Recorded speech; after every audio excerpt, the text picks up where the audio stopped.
وبلدنا والرموز بتاعتنا مستمرة. من كام يوم كانوا عاملين فيلم بيسيء لأم كلثوم، فيلم متمول كويس قوي، مطبوخ فنيا بسم ولقم كويس قوي، علشان يطلع ست أم كلثوم إنسانة وفنانة مش كويسة. طب أنا مش هكلمك بقى على أم كلثوم دي كفنانة، لأن الكلام ده خارج أي تقييم. أنا هكلمك كإنسانة مصرية وطنية، قدمت إيه لمصر وقدمت إيه للجيش المصري. ادخل وشوف، لو أنت ما أنتش عارف ادخل وشوف، صدقني هتنبهر إن الست دي كانت إنسانة غير عادية، إنسانة استثنائية فعلا يعني، مش بنجاملها، ده حقها. وكانت الله يرحمها طبعا وما زالت أكبر فنانة ورمز للفن في الوطن العربي كله. أدي أم كلثوم. وقبل كده كان الشعراوي، الشيخ الشعراوي ياما تاج، من أكبر الرموز بتاعتنا. وقبل منه مصطفى محمود وغيره وغيره وغيره. والنهاردة ابننا محمد صلاح. طبعا محمد صلاح ده بقى مع وجود السوشيال ميديا بقى النهاردة، الواد ده ياما يعني اتسلخ وياما عملوا وخلوا فيه. طب انت بتهاجم صلاح ليه يعني؟ يعني صلاح ده كده لما تيجي بالورقة والقلم تحسبها، ادخل كده ودور هتلاقيه جايب 65 هدف مع المنتخب المصري، تاني واحد بعد حسام حسن اللي هو برضه بيتهاجم. حسام حسن ده مسجل أكتر واحد مسجل للمنتخب المصري في التاريخ، المنتخب المصري والكرة 69 هدف، والاتنين دول بيتهاجموا. طب ليه؟ لمصلحة مين يعني؟ لمصلحة مين إن أنت تهاجم واحد بقيمة محمد صلاح؟ ده مش محلي بقى، ده عالمي. يعني العالم كله بيروح أي مكان أو أي حتة في العالم كله، شوف بيتقابل إزاي والناس بتحبه قد إيه. دي بقى حاجة من عند ربنا يعني. يا عم لو مر بفترة ضعف زي أي بني آدم في الدنيا، وارد عادي، بدل ما نقومه ونبقى في ظهره، شوف الخطأ فين والمشكلة فين، ما هو بني آدم برضه بيحس زينا، ونقومه، نقوم نجيب رجله لورا بدل ما تدعي له تدعي عليه. وناس كتير تقول لك خليه يبطل أو بطل بقى. طب ليه يبطل ليه؟ الراجل كويس وما زال مستمر، ولسه السنة اللي فاتت كان واخد الدوري مع الفريق بتاعه. وبعدين هو بيلعب في منتخب مصر وهو بيلعب لوحده. لو واحد ولا اتنين في المنتخب كويسين والباقي بالمستوى اللي حضراتكم شفتوه، ما طبعا هيتأثر بيهم برضه. الناس زعلانة عشان خاطر منتخب مصر. طيب منتخب مصر هو إمكانياته، اللعيبة الموجودة دلوقتي إمكانياتها كده، الأستك بتاعها آخره كده، سقفها كده.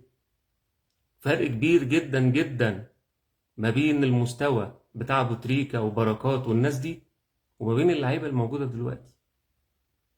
هو إمكانياتك كده. أنت بدل ما تدور على المشكلة الأساسية اللي كلنا سايبينها وماسكين في المدرب وماسكين في اللاعبين، بعض اللاعبين مش كلهم، هم ماسكين محمد صلاح بس.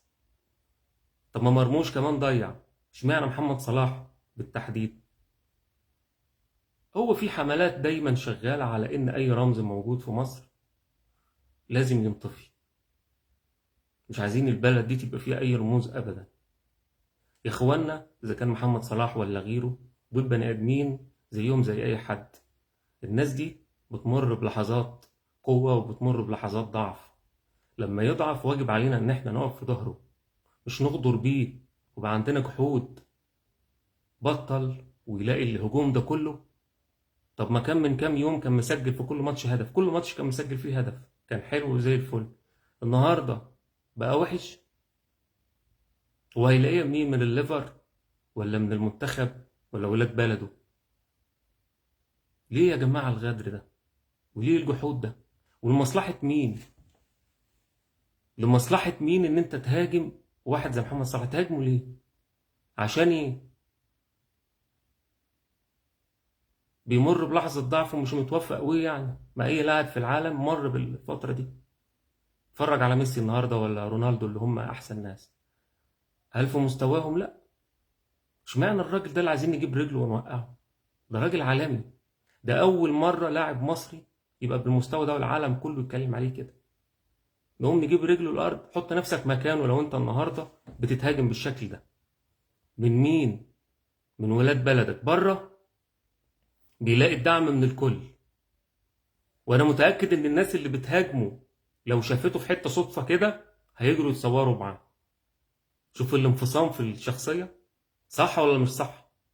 هيجري على طول، وكان بيهاجمه لسه من شويه، هيجري على طول يتصور معاه وممكن يبوس ايده كمان.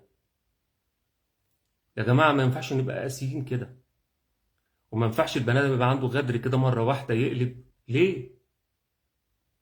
طب ما المنتخب اقول له منظم البطوله على ارضه، على ارضه، يعني كان المفروض ياخدها باي حال من الاحوال، خسر البطوله. في فرق في المستويات، في فرق كبير، فرق كبير في المستوى بتاع لعيبه السنغال ولاعيبه مصر. بالعافيه؟ مش بالعافيه، لا، انت عندك مشاكل. احنا عندنا مشاكل في مصر، والمشكله ديت مش عارف احنا ليه سايبينها ومركزين على حاجات فرعيه ملهاش اي علاقه بالموضوع. اتحاد الكوره والمنتخب بتاع مصر واتحاد الكوره والرابطه واقفه عند 2010. الدنيا كلها اتطورت في الكوره وفارس لاعبين وملاعب وغيره وغيره، ومواكبين التطور اللي حاصل في العالم كله. احنا ما زلنا عند 2010.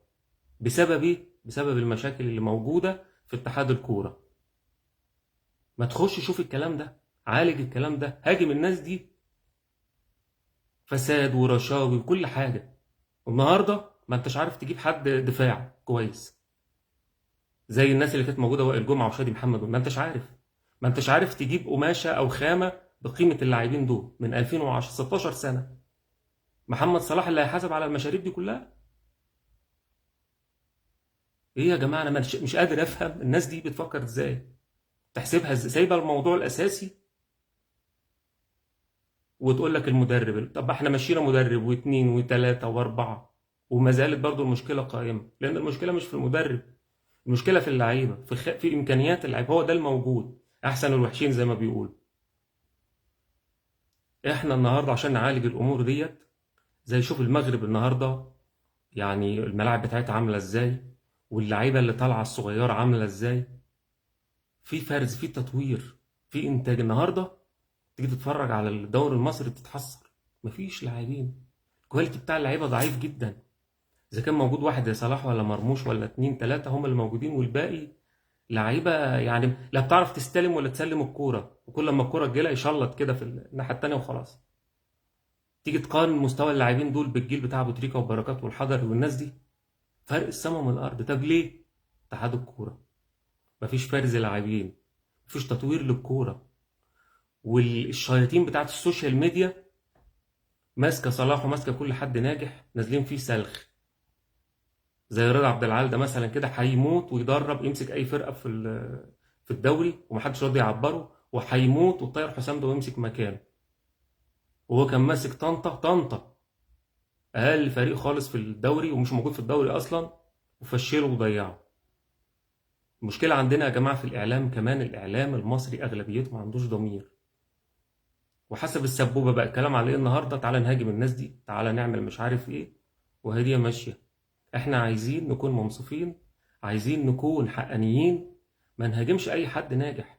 بالعكس، لو مر بفترات ضعف نقف معاه ونقومه ونبقى في ظهره لحد ما يتطور يبقى احسن واحسن، طلع كل الحاجات الحلوه اللي جواه، مش نهاجمه ونجيبه الارض.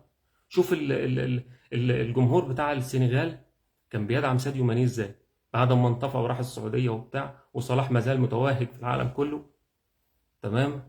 شوف بيدعموه ازاي، جحود وغدر.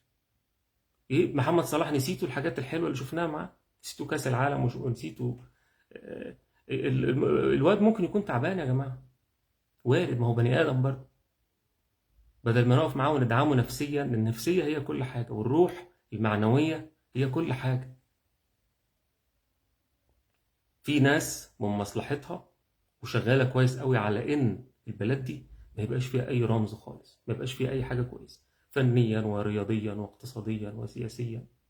وحتى كمان في العلماء بتوعنا، ما هم بيهجوا على بره. ليه؟ مفيش حد بيدعمهم وبيطورهم وبيديهم وبيشغلهم. يروحوا بره، بعد ما يروحوا بره يجيبوهم، يحس بقيمتهم. مش دي الحقيقه؟ مش ده اللي بيحصل؟ انا بوجه كلامي لكل واحد هاجم محمد صلاح، بقول له باخلاص يعني عيب عليك. مهما كان ده ابننا، واي بوست انت نزلته او اي كلام انت اتكلمت فيه عشان تهاجم الراجل ده، المفروض ان انت تمسحه. والمفروض يعني لو ما اتكلمتش كلمة كويسة فيها دعم ما تتكلمش احسن. انما ليه نبقى سلبيين بالشكل ده وقاسيين بالشكل ده؟ ومصلحة مين اللي بيحصل ده كله يا جماعة؟ لمصلحة مين؟ اكيد مش لمصلحة مصر ولا لمصلحتنا ابدا. انا مش قادر افهم الناس دي بتفكر ازاي.